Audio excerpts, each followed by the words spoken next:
Hello Amma's വ്ളോഗിലേക്ക് എല്ലാവർക്കും സ്വാഗതം. എല്ലാവർക്കും സുഖമല്ലേ? ഇന്ന് ഞാൻ വന്നിരിക്കുന്നത് ഒരു മുരിങ്ങ പരിപ്പ് കറിയുടെ റെസിപ്പിയുമായിട്ടാണ്. അതിനായി ഒരു കുക്കറിൽ കുറച്ച് പരിപ്പും ഒരു വലിയ സവാള ചെറിയ കഷ്ണങ്ങളാക്കി അരിഞ്ഞത്, ഒരു തക്കാളി ചെറിയ കഷ്ണങ്ങളാക്കി അരിഞ്ഞത്, 2 പച്ചമുളകും കീറിയത് ഇട്ട് കൊടുത്തിട്ടുണ്ട്.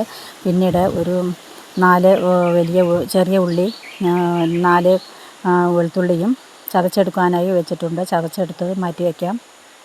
ചതച്ചെടുക്കുകയാണെങ്കിൽ കറിക്ക് നല്ല ടേസ്റ്റാണ്. പിന്നീട് ഒരു ചട്ടി അടുപ്പത്ത് വെച്ച് അതിലേക്ക് കുറച്ച് കഞ്ഞിവെള്ളമാണ് ചേർത്ത് കൊടുക്കുന്നത്. കഞ്ഞിവെള്ളത്തിൽ വെക്കുകയാണെങ്കിൽ മുരിങ്ങക്കറിക്ക് നല്ല ടേസ്റ്റാണ്.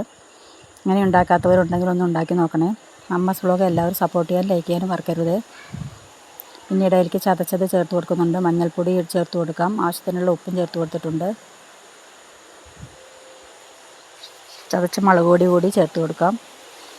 തിളച്ച് വന്നതിന് ശേഷം കഴുകി വൃത്തിയാക്കി ഊരിയെടുത്തിട്ടുള്ള മുരിങ്ങ കൂടി ചേർത്ത് കൊടുക്കുന്നുണ്ട്.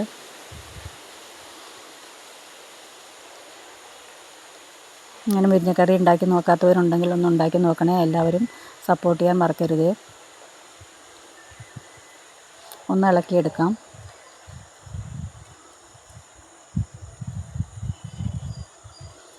മീൻകറി നന്നായി തിളച്ച് വെന്ത് വന്നിട്ടുണ്ട്. അതിലേക്ക് പരിപ്പ് ആഡ് ചെയ്ത് കൊടുക്കാം. പരിപ്പും മുരിങ്ങയും തേങ്ങയൊന്നും അരച്ച് ചേർക്കാത്ത കറിയാണ്. ഇങ്ങനെയൊന്ന് കറി വെച്ച് കൂട്ടുകയാണെങ്കിൽ നല്ല ടേസ്റ്റാണ്. എല്ലാവരും ഒന്നും ഇങ്ങനെ ഉണ്ടാക്കി നോക്കണേ.